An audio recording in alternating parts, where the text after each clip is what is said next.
ওকে, আসসালামু আলাইকুম। আজকে আমরা গত কয়েকটা ক্লাসে যেগুলো পড়েছি সেইগুলোই একবার সামারাইজ করে নেব। ফার্স্ট অফ অল আমরা পড়েছিলাম যে গোটা ইউনিভার্সে যত মেটেরিয়াল আছে তারা জেনারেলি সবই neutral, they have no charge, because every material formed by infinite number of atoms,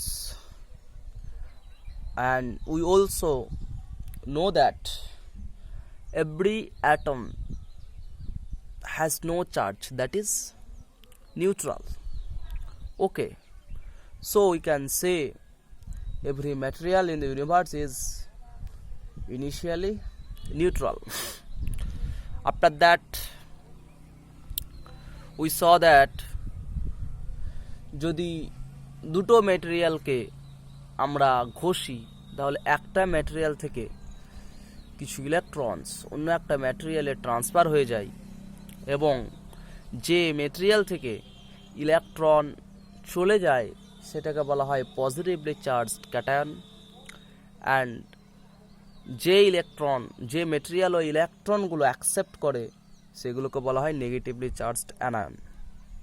ওকে, যদি পজিটিভলি চার্জ ক্যাটায়ন 4টে ইলেকট্রন ছাড়ে তাহলে ওর চার্জ হচ্ছে +4 কুলম্ব, আর যদি নেগেটিভলি চার্জড অ্যানায়ন যদি ওই 4টে ইলেকট্রন অ্যাকসেপ্ট করে, গ্রহণ করে, তাহলে ওর চার্জ হচ্ছে -4 কুলম্ব।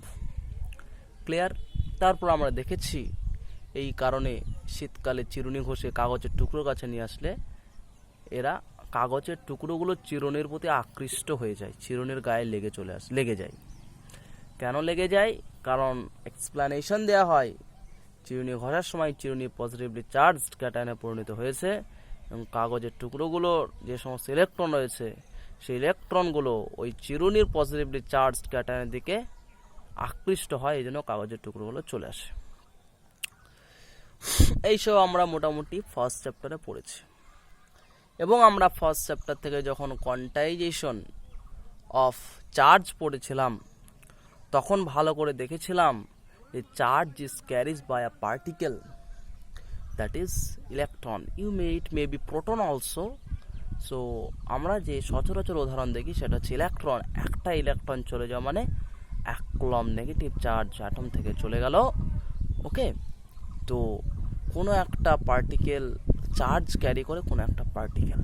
এবার আমরা ভাবছি যে অসংখ্য পার্টিকেল আছে, ধরুন আমরা এখন মেনলি ইলেকট্রন নিয়ে আলোচনা করব, ইলেকট্রনের চার্জ আছে, তাহলে আমরা যদি দুটো ইলেকট্রনকে যদি পাশাপাশি ডিস্টেন্স রাখি, ওদের মধ্যে এক ধরনের ফোর্স অ্যাক্ট করে, ফোর্সের নাম হচ্ছে কুলম্ব ফোর্স। ওর ভ্যালু হচ্ছে, যদি চার্জ যদি দুটো পার্টিকেলের Q1 অ্যান্ড Q2 হয়, ওর ভ্যালু হবে F = Q1 Q2 / 4πε0 × r² ইন SI ইউনিট। ওকে, এবার আমরা বলেছিলাম আর একটা জিনিস, এইখানে যেমন বললাম যে দুটো চার্জ পার্টিকেল আছে, এদের মধ্যে ডিস্টেন্স যদি r হয়, এর যদি চার্জ Q1 হয়, এর যদি চার্জ Q2 হয়, coulomb force F = Q1 Q2 / 4πε0 × r²। তারপর আমরা কুলম্ব ফোর্স পড়ার পরপরই পড়েছিলাম যে ইলেকট্রিক ফিল্ড, কি বলেছিলাম? ইলেকট্রিক ফিল্ডের ক্ষেত্রে electric field is nothing but the coulomb force acting on a unit positively charge particle, that is এখানে যদি একটা চার্জ পার্টিকেল থাকে, তার চার্জ যদি Q হয়, এখান থেকে r ডিস্টেন্স আর একটা পার্টিকেল থাকে, তার চার্জ যদি 1 কুলম্ব হয়, মাইন্ড ইট, পজিটিভলি 1 কুলম্ব হয়, তাহলে এদের মধ্যে যে ফোর্স হবে Q × 1/4πε0 × r²। ক্লিয়ার? এইটাকে বলা হচ্ছে E, দ্যাট ইজ যে সেকেন্ড চার্জ রয়েছে তার ভ্যালু যদি 1 কুলম্ব হয়ে যায় তাহলে সেটাকে আমরা বলি ইলেকট্রিক ফিল্ড। এবার আমরা বিভিন্ন সিস্টেমের ক্ষেত্রে ইলেকট্রিক ফিল্ড এবং কুলম্ব ফোর্স আমরা কিছু প্রবলেমস করেছি, আমরা বার করেছি। তারপরে আমরা আগের ক্লাসেই পড়েছিলাম যে electric lines is nothing but the imagine line, মানে কিছু কাল্পনিক রেখা। কীরকম কাল্পনিক রেখা? কোনো একটা যদি চার্জ থাকে, বলেছিলাম কোনো একটা যদি চার্জ থাকে, এই চার্জ একটা পার্টিকুলার রেঞ্জ পর্যন্ত অপর কোনো চার্জ আসলে, মানে একটা পার্টিকুলার রেঞ্জ থাকে, যে রেঞ্জের ভিতরে অপর কোনো যদি চার্জ চলে আসে তাহলে সেই চার্জকে কী করবে? আকর্ষণ করবে, তাই তো? এই চার্জকে সে যদি আকর্ষণ করে তাহলে সেই চার্জ একটা পার্টিকুলার পাথ বরাবর মুভ করার চেষ্টা করবে। যে পাথ বরাবর মুভ করবে ওই পাথের সঞ্চার পথকে বলা হচ্ছে তোমার ইলেকট্রিক ফিল্ড। এটা তোমাদের আমি এখন বোঝানোর জন্য বলছি, কারণ ইলেকট্রিক লাইন্স, এখন তোমাদের আমি এটা বোঝানোর জন্য বললাম এটা ইলেকট্রিক লাইন্স, কিন্তু অ্যাকচুয়ালি ইলেকট্রিক লাইন্স এটা নয়। ওকে, তাহলে ইলেকট্রিক লাইন্স কি? যদি আমি এখানে একটা পজিটিভলি চার্জ ধরি, পজিটিভ চার্জ থেকে ডিফারেন্ট ডিরেকশনে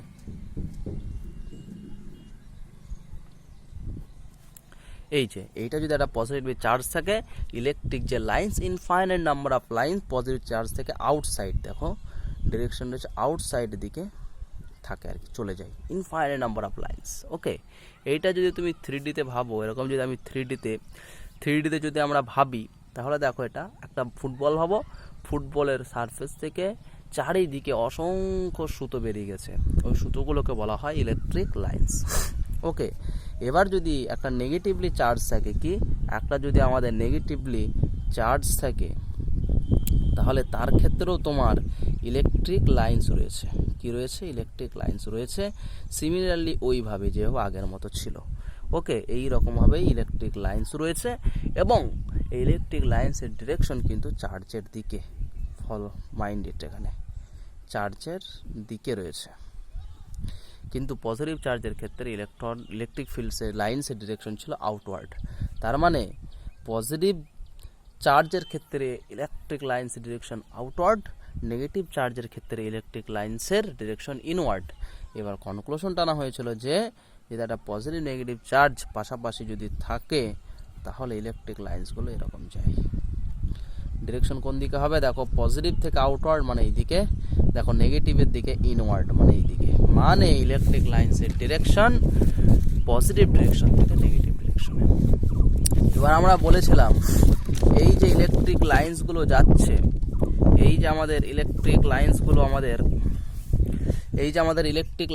যাচ্ছে, ধরে নিলাম আমি একটা চার্জ পার্টিকেল রয়েছে, এর জন্য চারিদিকে রয়েছে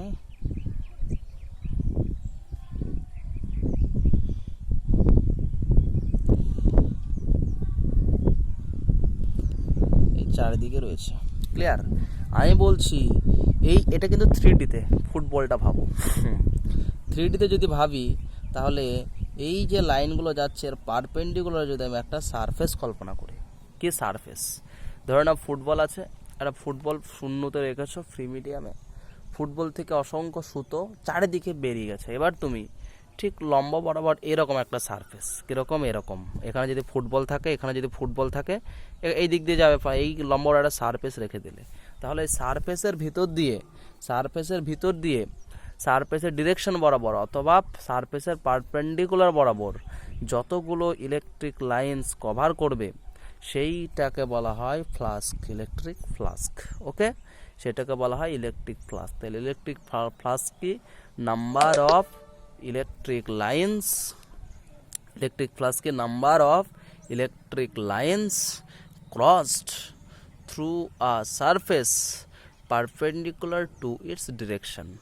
তার মানে এবার আমরা আগের দিন এটাও বলেছিলাম কোনো সারফেসের ডিরেকশন হচ্ছে তার পারপেন্ডিকুলার বরাবর, তাই তো? এবার কোনো আর কি ইলেকট্রিক ফ্লাস্কগুলো কি বলছে? সারফেসের পারপেন্ডিকুলার বরাবর যেতে বলছে। তার মানে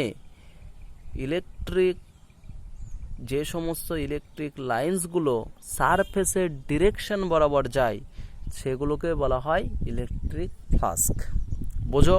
আবার বলছি, সারফেসের পারপেন্ডিকুলার বরাবর যে সমস্ত ইলেকট্রিক লাইন যায় সেটাকে বলা হয় ইলেকট্রিক ফ্লাস্ক। এবার কোনো একটা সারফেসের পারপেন্ডিকুলার মানেই হচ্ছে ওই সারফেসের ডিরেকশন, তাহলে বলতে পারি কোনো সারফেসের ডিরেকশন বরাবর যে সমস্ত লাইনগুলো যায় সেটাকে বলা হয় ইলেকট্রিক ফ্লাস্ক। এবং সেই ইলেকট্রিক ফ্লাস্ক আমরা ক্যালকুলেশন করেছিলাম ই ডিএস কস থিটা, হয় ডিএস কি মানে একটা এলিমেন্টাল সারফেস। কীরকম তোমাকে আমি একটা উদাহরণ দিচ্ছি, আমি যদি তোমার এরকম একটা সারফেস ইমাজিন করি, এই হচ্ছে একটা সারফেস জাস্ট লাইক দিস, ওকে। এই সারফেসের ডিরেকশন কি? এর পারপেন্ডিকুলার বরাবর এই, ওকে। এই সারফেসের ডিরেকশন কি? এর পারপেন্ডিকুলার বরাবর। এবার আমি বলছি একটা ইলেকট্রিক ফিল্ড আছে, মানে এখানে একটা পজিটিভ চার্জ আছে, এখানে একটা নেগেটিভ চার্জ যদি থাকে, ইলেকট্রিক ফিল্ড ডিরেকশন কোন বরাবর হবে? পজিটিভ থেকে নেগেটিভ দিকে, এই বরাবর, ওকে। তাহলে দেখো এইটা যদি ইলেকট্রিক ফিল্ড এর ডিরেকশন হয়, এটা হচ্ছে তোমার সারফেসের ডিরেকশন পারপেন্ডিকুলার বরাবর। আমি বলেছি ফাই মানে কি? Phi is equal to electric, এইগুলোতে ইলেকট্রিক লাইন্স, ইলেকট্রিক ফিল্ডের ডিরেকশন বরাবর ইলেকট্রিক লাইন্সগুলো যায়, ওকে, ইলেকট্রিক লাইন্স। তাহলে এই ইলেকট্রিক লাইন্স যাচ্ছে এই বরাবর, সারফেসের পারপেন্ডিকুলার বরাবর যাচ্ছে না। তাহলে আমার দরকার সারফেসের পারপেন্ডিকুলার বরাবর কতগুলো লাইন যাচ্ছে, সেটাই হচ্ছে ইলেকট্রিক ফ্লাক্স দেবে। তাহলে এইটা হচ্ছে একটা ভেক্টর। তাহলে আমি যদি এর এই বরাবর যে কম্পোনেন্ট রয়েছে সেই কম্পোনেন্টটা বার করলে বলতে পারবো যে এর এতগুলো, ধরুন এখানে 10টা যাচ্ছে, 10টা এই বরাবর যাচ্ছে, তাহলে এতে এই বরাবর একটা কম্পোনেন্ট থাকবে, সেই কম্পোনেন্টটা হচ্ছে সারফেসের পারপেন্ডিকুলার বরাবর। তাহলে আমি যদি ইলেকট্রিক লাইন্সের সারফেসের পারপেন্ডিকুলার বরাবর যদি আমি ডিরেকশন নিই, সারফেসের পারপেন্ডিকুলার বরাবর যদি আমি কম্পোনেন্ট নিই, তাহলে আমার ফ্লাক্স পেয়ে যাবো, দ্যাট ইজ ই এর এই বড় কম্পোনেন্ট কত হবে? ই কস থিটা। আর এই এরিয়াটা যদি তোমার ডিএস হয়, তাহলে এই কস থিটা ইউনিট এরিয়া দিয়ে, আর ফ্লাস্ক ফাই মানে কি? টোটাল ফ্লাস্ক মানে কি? টোটাল এরিয়া দিয়ে কত হবে? ইন্টু ডিএস, বোঝা গেল? এই জন্য phi is equal to E dot E DS cos theta. E DS cos থিটাকে আমরা কি লিখতে পারি? Phi equal to E dot DS.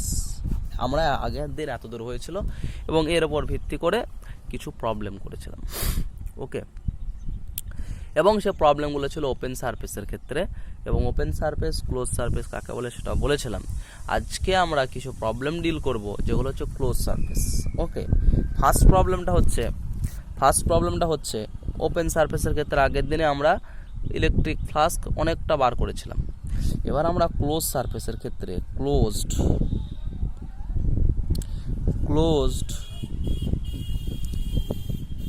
Surface কি বললাম? Close surface. দেখো ক্লোজ সারফেসের ক্ষেত্রে আমি ধরে নিলাম একটা স্ফিয়ার বলতে পারি, স্ফিয়ার। আমি বললাম স্ফিয়ারের একবারে সেন্টারে একটা চার্জ রয়েছে কিউ, ওকে। স্ফিয়ারের একবারে সেন্টারে একটা চার্জ রয়েছে কিউ। এবার আমি বলছি স্ফিয়ারের সারফেসে, ঠিক আছে তো, টোটাল ইলেকট্রিক ফ্লাক্স কত? এই স্ফিয়ার থেকে টোটাল ইলেকট্রিক ফ্লাক্স কত? বোঝা গেল? টোটাল ইলেকট্রিক ফ্লাক্স কত? তাহলে আমি কি বলছি, আমি সারফেসের উপর একটা এলিমেন্টাল সারফেস ডিএস কনসিডার করতে পারি, ক্লিয়ার? তা আমি যদি এই চার্জের জন্য এই পয়েন্টে কত ফ্লাক্স যাচ্ছে আর কি সেটা যদি ক্যালকুলেট করতে পারি, ভালো করে দেখো, এই চার্জের জন্য এইটুকু দিয়ে যদি কতটা ফ্লাক্স যাচ্ছে ডিএস, এটা কিন্তু 2 ডাইমেনশনাল, হ্যাঁ, মানে 3D স্ফিয়ারের ক্ষেত্রে ভাবো, মানে একটা ফুটবলের যে ব্লাডার রয়েছে সেই ব্লাডার টু এইটুকু ধরেছি আমি, ওকে। তাহলে আমি যদি এই ডিএস এলিমেন্টের জন্য টোটাল ইলেকট্রিক ফ্লাক্স ফাই বার করতে পারি, ফাই ইকুয়াল কত হবে? যদি ই হয় ই, তাই তো, ই ডট কি হয়? ডিএস হয়, phi equal to E dot DS হয়, ওকে। এটা ডি ফাই হবে, কেন? আমি ডিএস এর জন্য বার করছি, স্মল এলিমেন্টালের জন্য, ক্লিয়ার? তাহলে D phi is equal to E dot DS. এইবার দেখো, আচ্ছা এইখানে আমি যদি ইলেকট্রিক ফিল্ড বার করতে, মানে কি এই পয়েন্টে বার করবো, তাহলে এই পয়েন্টে কিছু নেই, মানে একটা ইউনিট পজিটিভ চার্জ আছে 1 কুলম্ব, ওকে। এবার দেখো এখান থেকে এই ডিস্টেন্সে কত আর রেডিয়াস, ক্লিয়ার? তাহলে এর ডিরেকশন কোন দিকে হবে? এখান থেকে আমি যদি এই পয়েন্টে বার করি, এই পয়েন্টের ডিরেকশন ইলেকট্রিক ফিল্ডের ডিরেকশনে এই ঠিক এই বরাবর, ঠিক আছে তো? আবার এইখানে সারফেসের ডিরেকশন কী হবে? সারফেসের ডিরেকশনের পারপেন্ডিকুলার বরাবর। তার মানে এইখানে দেখো ইলেকট্রিক ফিল্ডের ডিরেকশন আর সারফেসের ডিরেকশন পুরো সেম দিকে। কারণ তুমি যদি কোনো একটা স্ফেয়ার থেকে তার সারফেসের ওপর, কোনো স্ফেয়ারের সেন্টার থেকে তার সারফেসের ওপর একটা লাইন ড্র করো, সেই লাইনটা অবশ্যই সারফেসের পারপেন্ডিকুলার বরাবর হবে, মানে সেটাই ডিরেকশন। আর এখানে ইলেকট্রিক ফিল্ড মানে কি ডিস্টেন্স বিটুইন দ্য চার্জ, মানে কি চার্জ কিউ এখানে আছে আর ওই সারফেসের চার্জ কিউ, দুটোর মধ্যে লাইন যদি ড্র করি সেটা অবশ্যই পারপেন্ডিকুলার ডিরেকশন হবে। তার মানে এখানে ইলেকট্রিক ফিল্ডের ডিরেকশন আর ডিএস সারফেসের ডিরেকশন কি আছে? ই ডিএস কস থিটা বললাম না? এখানে দেখো এখানে কি আছে জানো? এটা কি ই ডিএস কস থিটা ছিল না? E cos theta into DS ছিল। তাহলে D phi is equal to এটাকে লিখতে পারি E DS into cos theta. থিটাটা কি? সারফেসের সারফেসের ডিরেকশনের সঙ্গে ইলেকট্রিক ফিল্ডের ডিরেকশনের অ্যাঙ্গেল থিটা। এখানে কত? থিটা 0 হয়ে গেল, কারণ এখান থেকে আমি আর এর ডিরেকশন মানে কি? আর মানে কি? চার্জের মধ্যে ডিস্টেন্স যদি আমি ড্র করি সেটা সারফেসের পারপেন্ডিকুলার বরাবর হবে। তোমরা এটা ভালো করে জানো, কোনো একটা স্ফিয়ারের সেন্টার থেকে সারফেসের উপর যে কোনো লাইন ড্র করলে সেটা সারফেসের পারপেন্ডিকুলার করা হয়। তার মানে ওটা হচ্ছে ডিরেকশন ইয়ের। আবার কি এবার ওই স্ফিয়ারের সারফেসের ডিরেকশন কি? ওই পয়েন্টে পারপেন্ডিকুলার ড্র করলে তাহলে কি দুটো যেহেতু সেম ডিরেকশনে ওদের মধ্যে অ্যাঙ্গেল 0, তার মানে ই কস থিটা, থিটা যদি 0 হয় এটা হচ্ছে কি তোমার ই ইন্টু ডিএস। কোনটুকুর জন্য? এইটুকু। এবার আমি বলছি যে টোটাল সারফেসের মধ্য দিয়ে কত পরিমাণ ইলেকট্রিক ফ্লাক্স হবে, সেটা যদি আমি করি তাহলে এইখানে দেখো দ্যাট ইজ ডি ফাই, তার যদি আমি ইন্টিগ্রেশন নিই, কি করি? ডি ফাই যদি তার ইন্টিগ্রেশন নিই তাহলে কত হবে? ই ইন্টু ডিএস তার ইন্টিগ্রেশন। এইবার দেখো ইন্টিগ্রেশন ই ইন্টু ডিএস হলো। এবার দেখো ইন্টিগ্রেশন কার হয়? যে ভ্যারি করে আর কি। এবার দেখো এখানে ই ইলেকট্রিক ফিল্ডটা দেখো কনস্ট্যান্ট হবে, কেন বলো তো? আমি যদি এই পয়েন্টে নিই ই ইজ ইকুয়াল টু কত? Q by 4 pi epsilon into R square. যদি এই পয়েন্টে নিই সেখানেও কত হবে? এখানে চার্জ কিউ রয়েছে, distance R, charge Q fixed, আর কিউ ফিক্সড, আর ডিস্টেন্স আরও ফিক্সড, এখানে নিলে তাও আর ফিক্সড, এখানে নিলে তাও আর ফিক্সড, এখানে নিলে আর তাও ফিক্সড। তাই তো প্রত্যেকটা পয়েন্টে সারফেসে দেখো ইলেকট্রিক ফিল্ড ফিক্স, তার মানে ই কনস্ট্যান্ট, তাহলে এটা ইন্টিগ্রেশনের বাইরে চলে আসবে ই ইন্টু ডিএস। এবার ই ইন্টু ডিএস মানে কি? Total area. আচ্ছা একটা সারফেসের টোটাল এরিয়া কত তোমরা জানো? ডিএস মানে কি? Total area. তাহলে সারফেসের টোটাল এরিয়া কত? রেডিয়াস যদি আর হয়, টোটাল এরিয়া হচ্ছে 4 পাই ইন্টু আর স্কোয়ার। বোঝা গেল? এবার দেখো তাহলে আমরা কি বার করলাম? Phi is equal to E into 4 pi into R square is equal to, এবারে ইলেকট্রিক ফিল্ডের ভ্যালু কত বলো তো? এখান থেকে আর ডিস্টেন্সে সারফেসের উপর যে কোনো পয়েন্ট ইলেকট্রিক ফিল্ডের ভ্যালু কত হবে? দেখো যে কোনো পয়েন্টের ডিস্টেন্স আর হবে, এখানে চার্জ আছে কিউ, তাহলে এর ভ্যালু কত হবে? Q by 4 pi epsilon naught into R square. Clear? এখানে কিছু নেই, মানে ইউনিট এখানে তোমার কিছু নেই, মানে ডায়াগ্রামটা যদি দেখো তুমি, ডায়াগ্রামটা আরেকবার ড্র করছি আমি, তাহলে সুবিধা হবে।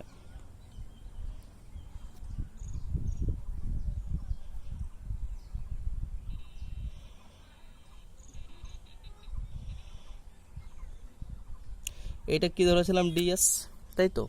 এবার দেখো আমি যদি এই পয়েন্টে ইলেকট্রিক ফিল্ড বার করতে চাই, এখানে 1 কুলম্ব চার্জ আছে, তাহলে এর মধ্যে ডিস্টেন্স কত? R, Q by 4 pi epsilon naught into R square, এই জন্য ওকে, ইন্টু কত হলো? 4 pi R square. Sir electric field এই পয়েন্টে কত হবে? সেম হবে। ওকে, এবার দেখো তাহলে is equal Q by 4 pi epsilon naught R square into 4 pi R square. Okay, তাহলে দেখো 4 pi R square 4 pi R square কেটে গেল, তার মানে তোমার কত হবে? Q by epsilon naught phi is equal to Q by epsilon naught. তাহলে টোটাল ফ্লাস্ক ডি ফাইয়ের ইন্টিগ্রেশন করেছিলাম, সেটা হচ্ছে ফাই। ওকে, তাহলে E into 4 pi R square, so এখান থেকে total flux phi is equal to Q in by epsilon naught. এটা আমি আর একবার ফেস করে লিখলাম। এই কিউটা দেখো কি ছিল? সারফেসের ক্লোজ সারফেসে নিয়েছিলাম, সেই ক্লোজ সারফেসের একেবারে ভিতরে ছিল, তার মানে আমি এটাকে বলতে পারি কিউ এনক্লোজড এটা কি বলতে পারি, কিউ এনক্লোজড। তার মানে একটা ক্লোজ সারফেসের ক্ষেত্রে আমি কি বার করলাম, টোটাল ফ্লাস্ক ইলেকট্রিক ফ্লাক্স বার করতাম কি হলো, Q enclose by epsilon naught. Clear, কি Q enclose by epsilon naught, এটা হচ্ছে টোটাল ফ্লাস্ক। ওকে, ক্লোজ সারফেসের ভিতরে চার্জ ছিল। এবার আমি বলছি ওই ক্লোজ সারফেসে থাকবে চার্জটা যদি বাইরে থাকে সারফেসের, ধরে নিলাম এরকম, ওই স্ফিয়ারটাই ধরে নাও স্ফিয়ার।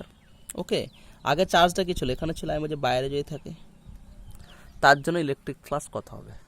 Good question. দেখো কি হয়, তাহলে এখান থেকে ইলেকট্রিক ফ্লাক্সগুলো যাবে হবে,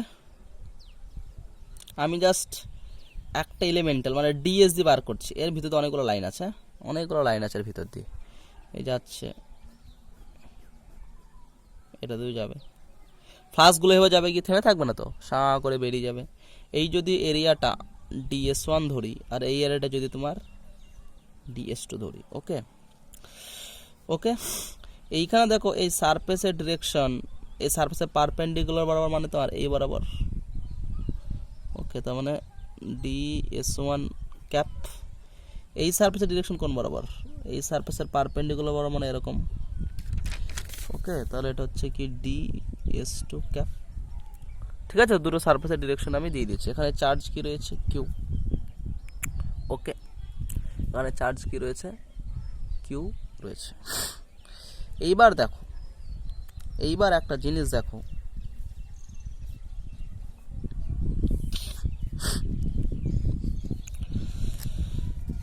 এই সারফেস দিয়ে, এই সারফেসের ভিতর দিয়ে, এই সারফেসের ভিতর দিয়ে আমি কি বার করব, টোটাল ইলেকট্রিক ফ্লাক্স বার করব। এই সারফেসের ভিতর দিয়ে বার করবো, তারপর এই সারফেসের ভিতর দিয়ে বার করবো, দিয়ে ইন্ডিকেশন করে দেবো। ফার্স্ট এই সারফেসের ভিতর দিয়ে ইলেকট্রিক ফ্লাক্স যদি তোমার φ1 হয়, φ1 ইজ ইকুয়াল টু, দেখো এইখান থেকে ডিস্টেন্স তুমি R1 ধরো, ঠিক আছে, তো এই চার্জ থেকে এই সারফেসের ডিস্টেন্স কত, R2, আমি ধরলাম এতটাই ডিস্টেন্সটা, ঠিক আছে, তো এইটুকু হচ্ছে R1, এখান থেকে এইটুকু হচ্ছে R2। কারণ কি, ইলেকট্রিক ফিল্ড লাগবে এই সারফেসে বার করতে গেলে, এখান থেকে সারফেসের ওপর যেভাবে করেছিলাম আমরা আগের পয়েন্ট, আগেরতে এখানে এটা দিয়ে ফ্লাক্স বার করতে চেয়েছিলাম, তার মানে কি এখান থেকে যে পয়েন্টে যে সারফেসে বার করবো সেই সারফেসে ইলেকট্রিক ফিল্ড বার করতে হবে। সিমিলারলি আমি এই সারফেসে বার করছি, মানে কি এখান থেকে এই চার্জের জন্য বার করছি, এখান থেকে এখানে ইলেকট্রিক ফিল্ড বার করতে হবে, সেটা যদি আমি ধরে নিলাম E1 হলো, ওকে, ডট কি হবে, DS1, okay, E1 dot DS1, total flux phi is equal to E dot DS, E1 dot DS1। Similarly এটার জন্য ফ্লাক্স যদি φ2 হয় এই সারফেসের জন্য কত হবে, E2 ডট DS2। ভালো করে দেখো, E2 মানে কি, এই চার্জের জন্য এই point electric field, R2 distance, তাহলে E2 আলাদা হলো। তাহলে টোটাল ফ্লাক্স ফাই কত হবে, ফাই টোটাল যদি নেই, phi total is equal to φ1 plus φ2। Clear. এবার তোমাদের আমি খুব একটা সুন্দর একটা আইডিয়া দেব। ওকে, আইডিয়াটা হচ্ছে কি যে, মাছ ধরা অনেকে পলুই দেখেছো হয়তো, আমি একটা ডায়াগ্রাম তৈরি করে একটা মডেল তৈরি করি আগে।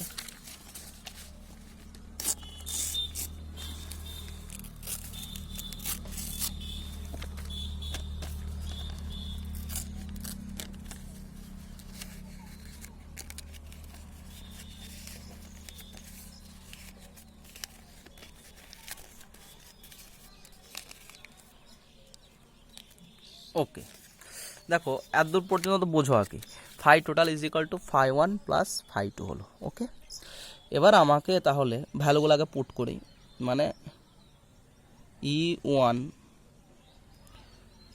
DS1 plus E2 dot DS2 এই পর্যন্ত থাকলো।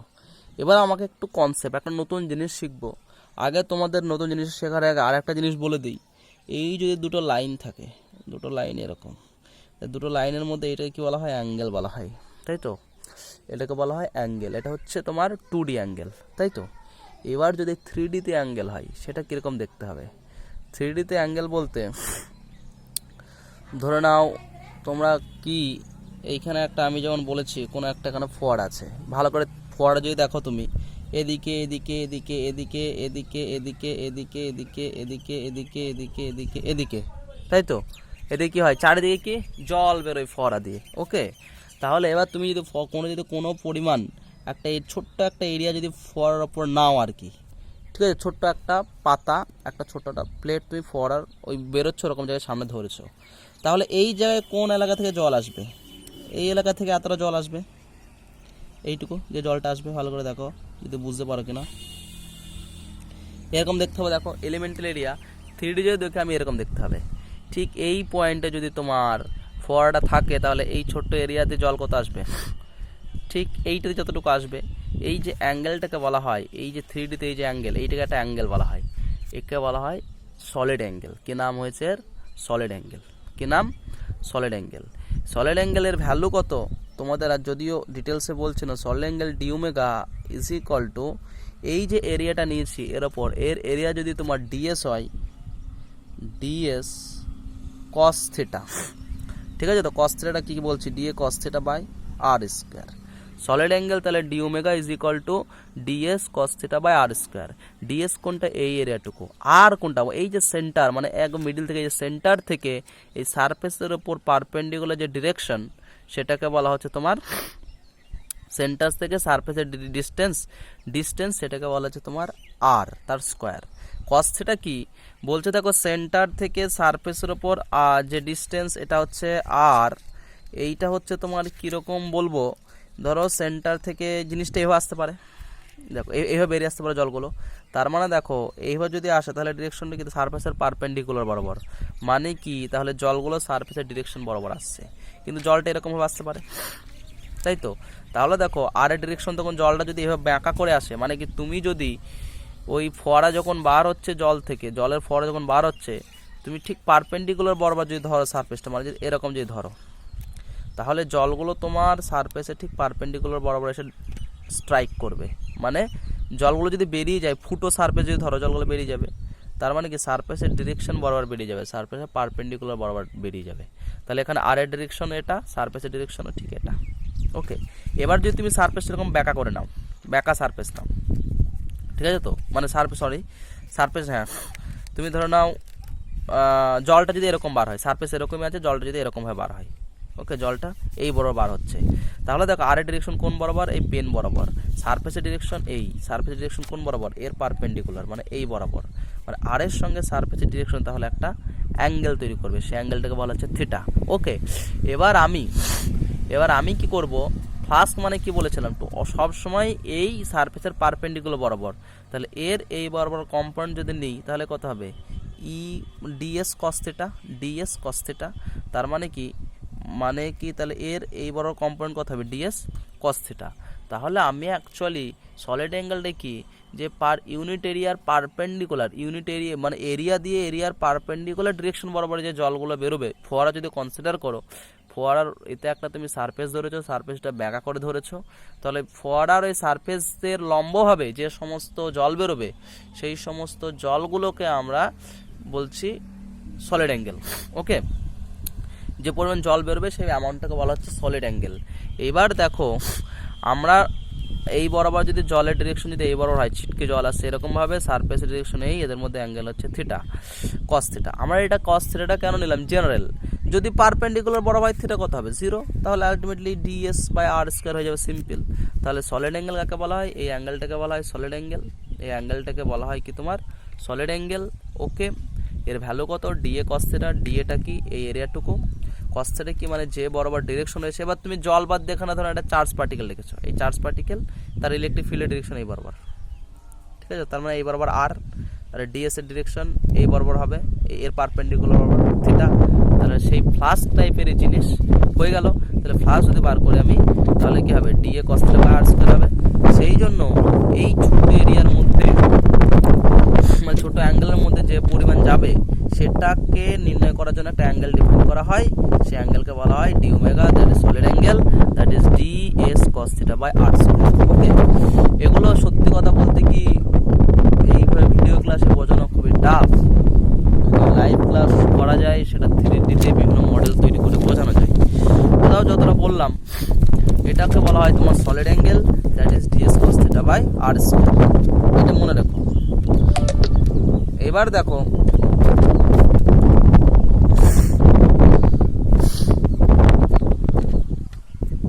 দেখো আমরা তাহলে এবার এখানে চলে এসো, এখানে চলে এসো। এবার দেখো এইখানে সারফেসের ডিরেকশন, এই জায়গাটা যদি দেখো সারফেসের ডিরেকশন অবজারভার এখানে আছো, তুমি ভিতরে ঢুকে দেখতে পারবে না সারফেস ডিরেকশন কোন বরাবর, তোমার এই দিকে এই ডিরেকশন বরাবর, ঠিক আছে তো। এবার আমি এর ডিরেকশন কোন বরাবর, এই বরাবর, মানে এই বরাবর ধরে নাও এর ডিরেকশন হচ্ছে এটা। তাহলে আমি সারফেসের ডিরেকশন যদি এই দিকে নিই, জেনুইন ডিরেকশন এই বরাবর, তা আমি এদের মধ্যে অ্যাঙ্গেল যা পাবো। এবার আমি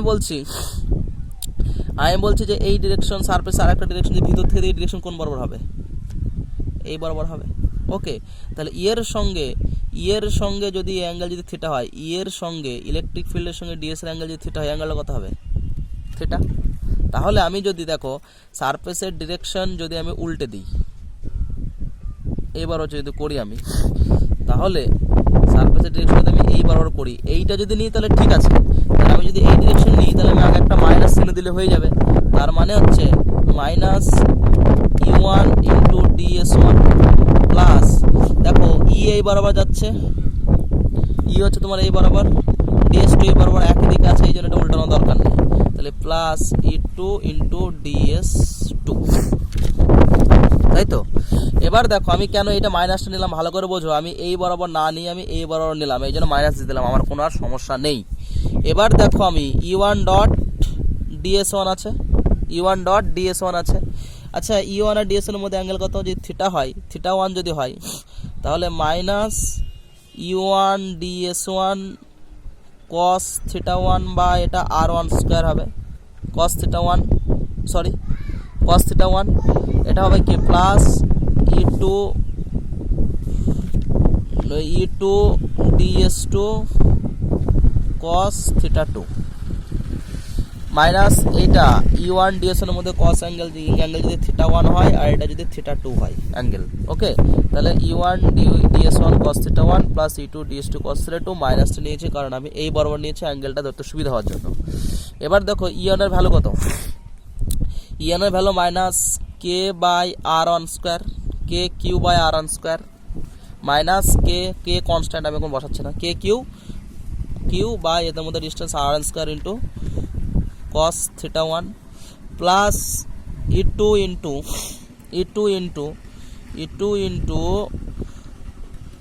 নিলাম না, k Q DS2 by R2 square minus k Q by R1 square into cos theta 1 plus k Q into DS2 by R2 square into DS2।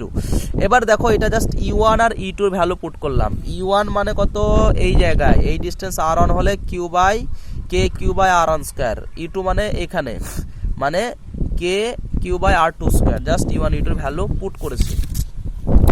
তার মানে তোমার যদি টোটাল ভ্যালু যদি পুট করি তাহলে কি হচ্ছে, total flux phi is equal to দেখো minus k Q into DS1 cos theta 1 by R1 square plus k Q into DS2 by DS2 cos theta 2 by R2 square হবে।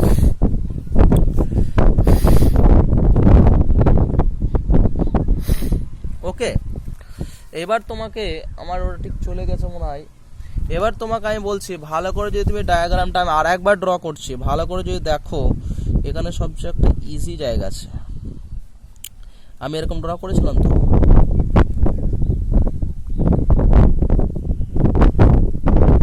দেখো এই surface আর এই সারফেসের এই বরাবর ডিরেকশন অলওয়েজ সেম হবে, কারণ দেখো আমি বলছি এই হাত আর এই হাত, হাতের উপর হাত রেখেছে এরকম ভাবে। এবার আস্তে আস্তে হাতটা যদি ওঠাই, মানে হাতের এর যা ডিরেকশন হবে এর ডিরেকশন কিন্তু সেমই হবে। এর যদি ছোট হয় এরকম, যদি আমি হাতের উপর যদি এইটুকু একটা জায়গা নিই, এর ডিরেকশন আর এর ডিরেকশন আস্তে আস্তে ওঠাই আমি, ঠিক দেখো এর যা ডিরেকশন হবে এর তাই ডিরেকশন সেম হবে। সিমিলারলি এইখানে দেখো এই সারফেস ঠিক অপোজিট এই সারফেস রয়েছে, তাহলে এই সারফেসের ডিরেকশন আর এই সারফেসের ডিরেকশন কি সেম, কিন্তু হ্যাঁ সেম, মানে কি সেম। সিমিলারলি দেখো ই এইবারও কাজ করছে, ই এই বরাবর কাজ করেছে, তার মানে দেখো ই যদি তোমার এই বরাবর কাজ করে, ই যদি এই বরাবর কাজ করে, তাহলে দেখো এই সারফেসের সঙ্গে ই এর যে অ্যাঙ্গেল মানে θ1, এই সারফেসের সঙ্গে ই এর অ্যাঙ্গেল θ2 অবশ্যই সেম হবে, কারণ এর ডিরেকশন আর এর ডিরেকশন পুরো সেম, মানে দুটো সারফেস উপর রাখো, দেখো ওদের পারপেন্ডিকুলার একটাই হবে। ওকে, সেই জন্য এই সারফেসের ডিরেকশন আর এই সারফেসের ডিরেকশন সেম হওয়ার জন্য ই এর সঙ্গে এই সারফেসের অ্যাঙ্গেল মানে θ1 এই সারফেসের সঙ্গে ই এর অ্যাঙ্গেল মানে θ2 তোমার কি করেছে, একে অপরের সঙ্গে সেম অ্যাঙ্গেল করেছে, মানে θ1 = θ2 আমি বলতে পারি। দ্যাট ইজ, এখানে লিখে রাখো θ1 = θ2। ক্লিয়ার? That is θ1 = θ2। এবার তোমাকে আমি বলেছিলাম দেখো ds cos θ1/r1², ds cos θ1/r1², ভালো করে দেখো, আগেই বলেছি ওটা হচ্ছে d⍵1 বলতে পারি, তার মানে minus K Q into d⍵1 plus কে কিউ ইন্টু d⍵2। আগে বললাম একটু আগে d⍵, মানে কি সলিড অ্যাঙ্গেল, তার মানে কি হচ্ছে কে কিউ কমন নাও, কে কিউ যদি কমন নেই মাইনাস d⍵1 প্লাস d⍵2।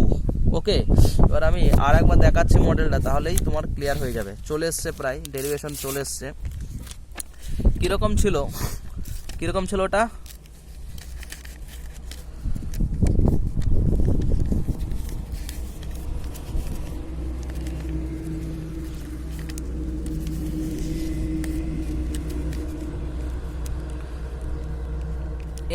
এই ছিল, এই জিনিসটা ছিল, তাই তো। আমি দেখো এই জায়গাটায় নিয়েছিলাম DS1 ধরে নাও, এই নিচে নিয়েছিলাম DS1 এরিয়াটা, আমাদের ডায়াগ্রামে নিচে নিয়েছিলাম ধরো এই জায়গাটুকু, নিচেটা একবারে নিচেরটুকু নিয়েছিলাম DS1 এরিয়া, আর এইটুকু নিয়েছিলাম DS2 এরিয়া। ওকে, তাহলে নিচেরটা কত অ্যাঙ্গেল এসছে d⍵1, এটা কত এসছে d⍵2।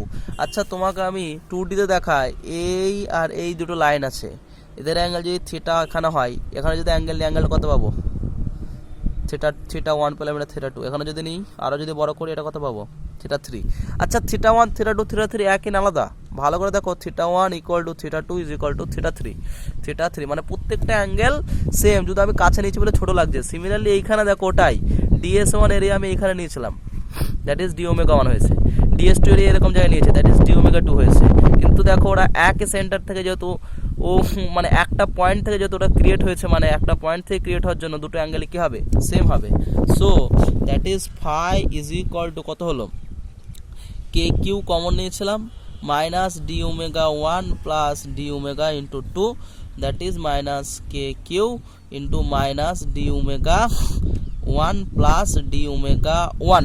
কেন মাইনাস প্লাস, কারণ as d⍵1 = d⍵2, that is 0, তাহলে ফাই = 0, মানে টোটাল ইলেকট্রিক ফ্লাক্স = 0। কার ক্ষেত্রে হলো, if a charge placed outside of a closed surface, then total flux through the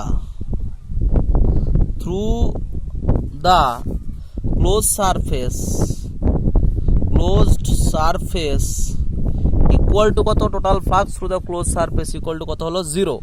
আর যদি এর আগেটা কি পেয়েছিলাম, যদি ইনসাইডে যদি রাখি, কোথায় যদি রাখি, যদি ইনসাইডে রাখি, স্ফিয়ারের ক্ষেত্রে যেটা করলাম, total flux phi equal to কত হলো, Q enclosed by epsilon naught, এটা মনে রাখো। তাহলে একটা কনক্লুশন টানলাম, ক্লোজ সারফেসের ক্ষেত্রে যদি আমাদের চার্জটা যদি আউটসাইড অফ দ্য সারফেস হয়, মানে সারফেসের বাইরে যদি থাকে, তাহলে টোটাল ফ্লাক্স কত হবে, 0, এবং যদি ইনসাইড অফ দ্য সারফেস হয় তাহলে টোটাল ফ্লাক্স কত হবে, কিউ এনক্লোজড বাই এপসাইলন। দেখো একটা মজার জিনিস দেখো, একটা খুব একটা মজার জিনিস, অবাক করা জিনিস দেখো, অবাক করা জিনিস হচ্ছে দেখো, যখন আমি ইনসাইডে রেখেছি দেখো flask phi is equal to Q হয়েছে কিউ বাই এপসাইলন নট। এখানে দেখো কোনো রেডিয়াসে মানে ডিস্টেন্সের কোনো টার্ম নেই, মানে ফ্লাস্ক কেবলমাত্র চার্জের ওপর ডিপেন্ড করে আর কি, যে চার্জটা রেখেছে আর কি। রেডিয়াস মানে এইখান থেকে ডিস্টেন্সেরও কোনো ডিপেন্ডেন্স নেই, ঠিক আছে? তো যদি আমি এত বড় স্ফিয়ার নিতাম তাহলে কত হতো, কিউ বাই এপসাইলন নট, কারণ কি সেই কোনো রেডিয়াসের টার্ম এখানে নেই। যদি আমি এত বড় স্ফিয়ার নিতাম তাহলে কত হতো, কিউ বাই এপসাইলন নট। কেন স্যার, ফিজিক্সটা একটু বুঝি। দেখো ফ্লাস্ক মানে কি, ইলেকট্রিক লাইন্স, তো মানে এই একটা যদি চার্জ রাখে আর কি, তো আর কি এইখানে যদি থাকে, এখানে যদি নিই আমি, এইটা দিয়ে ধরো 1 কোটি বার হচ্ছে, এই লাইনগুলো 1 কোটি এটা দিয়ে বার হচ্ছে, কত কোটি, 1 ক্রোর লাইন বার হচ্ছে, 1 crore line, sorry 1 crore electric line এখান থেকে বার হচ্ছে। আচ্ছা তাহলে এই সারফেসের মধ্য দিয়ে যতটা বার হবে, এই লাইন কটাই তো, এখানে যদি বড় সারফেস নিই অতটাই তো বার হবে এটা দিয়ে। কিন্তু মজা কি হলো, এইখানে যদি ছোট সারফেস নিই এর ইউনিট এরিয়া দিয়ে বেশি সংখ্যক লাইন্স বার হবে, যদি সারফেসটা বড় করি এর ইউনিট এরিয়া দিয়ে কম সংখ্যক লাইন্স বার হবে, কিন্তু টোটাল নাম্বার অফ লাইন্স তো সেমই থাকবে, অতগুলোই বার হবে। এত বড় যদি স্ফিয়ার নেই তাও তোমার অতগুলোই তোমার ইলেকট্রিক ফ্লাক্স হবে। সেই জন্য total flux is equal to Q by epsilon naught, মানে যে চার্জটা এনক্লোজ রয়েছে সেটা বাই এপসাইলন নট। মনে রাখতে হবে চার্জটা কিন্তু এনক্লোজ, মানে চার্জটা সারফেসের ভিতরে থাকতে হবে। ক্লিয়ার? এবার তুমি বলছো স্যার এই চার্জটা যদি আমি একটা এর মধ্যে রাখি, কিউবের মধ্যে রাখি, তাহলে টোটাল ফ্লাক্স কত হবে? টোটাল ফ্লাক্স তাও কি হবে, কিউ বাই এপসাইলন নট হবে। দেখো কেন বলছি, এখান থেকে বার হবে, তো চারিদিকে বার হবে, সমস্ত সারফেস দিয়ে অতটাই বার হবে, টোটাল ফ্লাক্স অতটাই হবে। মানে তাহলে তোমার টোটাল ফ্লাক্স কার উপর ডিপেন্ড করে না, শুধু কার উপর ডিপেন্ড করে, যে চার্জে রেখেছি তার উপর। এবার ছোট্ট একটা প্রবলেম করি। একটা ক্লোজ জায়গা আছে, এখানে একটা charge Q1 Q2 Q3 Q4 Q5 Q6 বলছে এই সিস্টেমের হ্যাঁ টোটাল ইলেকট্রিক ফ্লাক্স কত, ঠিক আছে? তো তাহলে ধরে নিলাম φ1, Q1 এর জন্য ইলেকট্রিক ফ্লাক্স হচ্ছে φ1 কত হবে,